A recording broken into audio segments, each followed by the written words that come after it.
বাংলাদেশ তো আমরা তৈরি করিনি, তোমরা করেছো, তোমাদের পিতামহরা করেছো। আমাদের ভাষা যদি এক হয় আমরা কি করতে পারি?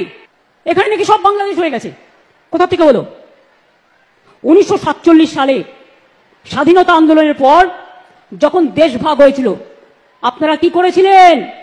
ভারত ভাগ করতে গিয়ে বাংলাকে ভাগ করেছিলেন আর পাঞ্জাবকে ভাগ করেছিলেন।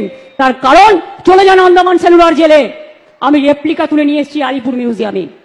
ওখানে যদি সংখ্যাটা দেখেন, দেখবেন 700-র ওপর বাঙালি অ্যারেস্ট ছিল যারা স্বাধীনতা আন্দোলন করেছিল, প্রায় 90%। আর 10% ছিল পাঞ্জাবিরা। ওরা জানতো বাংলাকে ওরা শায়েস্তা করতে পারবে না, বাংলা শক্তির কাছে পারবে না, তাই ওরা কি করেছিল?